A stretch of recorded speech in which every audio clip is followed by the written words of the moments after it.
Chapter 847, The Name Hidden in the Dossiers. A carriage passed by Berkland Street as Leonard Mitchell and two Red Gloves teammates discussed the target they were investigating this time, Dwayne Dance. I still haven't had any direct contact with this gentleman. I've only investigated his servants and neighbors, Cindy, who had long wine-red hair, introduced her findings. For now, it has been confirmed that Dwayne Dance has acted the same since last night to this morning. He went to his bedroom to sleep at 11 and finished washing up at 7:30 in the morning. At times, he would have some supper and end the day after midnight. At times, he would wake up before 7 and head out for a stroll, but that's not the norm. Another Red Glove, Bob, nodded and said, "From this point of view, there's nothing wrong with Dwayne Dance." Leonard Mitchell, who sat in a seemingly casual manner, immediately said with a smile, "But the reverse can also be true. According to what we've currently gathered, the missing servant was likely replaced between 11:20 and 11:35 last night. The infiltrator entered Channy's gate at 6 in the morning, and we discovered the problem at 7:20 a.m. without finding the target. It can thus be said that during the infiltration, Dwayne Dance was sleeping and lacked an alibi." "What you say makes sense."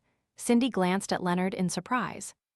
Her impression of this teammate of hers was one who often had a judgment or question that pointed at the core of the problem. However, he seldom described his logic in great detail. He was more like a desultory poet who occasionally had epiphanies. Bob, who had a sharp chin, frowned as he shook his head. If that's the case, everyone on this name list cannot be cleared of suspicion. They were sleeping with no one watching them. Even if they have wives or husbands, they would similarly be sleeping at such times. Also, I don't believe an infiltrator would be so bold. He had already entered Channy's gate and managed to successfully escape, completing an unimaginable feat. Yet, he stays nearby and hasn't abandoned his identity or gone far away. How is this possible? The risk involved cannot be predicted unless he's also planning something else.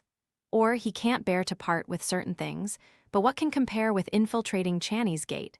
What can compare with those sealed artifacts, ingredients, and formulas? If I didn't know that Dwayne Dance was problematic in the first place, I would have come to the same conclusion.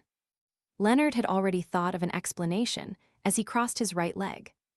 "I'm just saying why we can't so easily strike off Dwayne Dance from the suspects. Besides, Captain Sost has said it. The infiltrator might have already died behind Channy's gate. Even if Dwayne Dance isn't involved, he might very well be an accomplice." Don't you find it too much of a coincidence? He moved in for less than 2 months, and the church encountered something that might never happen in centuries. Besides, he has been visiting St. Samuel Cathedral too frequently. He had ample opportunities to figure out the corresponding situation. Also, during this period of time, there was a strange sewer explosion along Berkland Street. Cindy bunched up her long, wine-red hair and said, "You've convinced me. This should be a target that we put our focus on." Bob pulled at the ends of his left palm's red glove and said, "There are indeed many coincidences. However, coincidences might not be equivalent to problems. Even if Dwayne Dance goes to the cathedral daily and listens to the bishop's preachings, all he could do is understand the layout and not obtain deeper information, such as when the keepers will head to Channy's gate and how the handover is done with the Nighthawks. Therefore, he's more likely to be one of the accomplices," Leonard said with a shrug. He similarly didn't understand how Dwayne Dance would understand the internal protocols of the Nighthawks so well. Cindy echoed, "Regardless, we have to do a deeper investigation. Shall we wait till noon and directly enter Dwayne Dance's dream to question him? He has the habit of taking afternoon naps." Leonard raised his right hand and waved it gently. "There's no need to be in such a hurry. It's not like we've never done any routine inspections in the past or entered his dreams, but we didn't discover anything wrong. If there really is nothing wrong with him, we wouldn't gain anything from entering his dream again. If there's a problem with him, the fact that he didn't expose himself back then means he has the means to resist an inquiry during the dream. We will still be fooled by him if we enter his dream again. Therefore, we should monitor him and see what kind of people he interacts with, so as to prevent him from escaping while waiting for Dossiers' response about this tycoon's true identity. Once we discover any clues, we will request to use a higher-level investigation method than questioning him in dreams. Cindy was once again surprised, as she couldn't help but joke. It's rare to see you analyze the situation so seriously.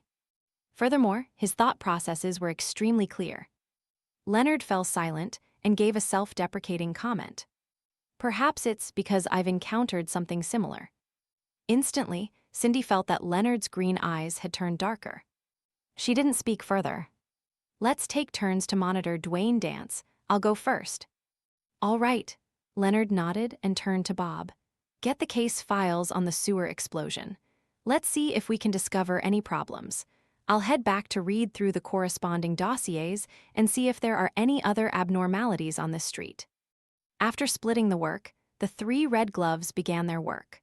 Leonard returned to St. Samuel Cathedral's basement and obtained the information involving Birkeland Street and the cases that the Aurora Order had actively or passively involved themselves in for the past 3 years. The latter was something that sparked off the clue provided by the parasite in him. It gave him an idea. Since the Fool's existence and the corresponding honorific name initially came from the Aurora Order, it means that the Aurora Order was involved in something or had suffered some setbacks. It might be related to the organization that believes in the Fool. After returning to the office, Leonard held back his desultory attitude as he very seriously read through the thick dossiers. In the dossiers related to the Aurora Order, there was the Lanevis case he was most familiar with. This true creator's descent had failed terribly because of some baffling report. A mysterious person had appeared to kill the main criminal.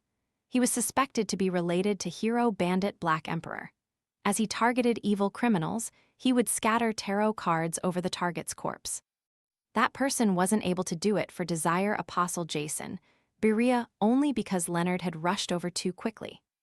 Similarly, Leonard once again saw the name, Sherlock Moriarty, appear in the periphery of the case. Aurora Order's Mr. X was assassinated at the gathering he convened. There were traces of powers at the demigod level left at the scene. At this point in time, Dwayne Dance had already arrived in Backland. It matches perfectly.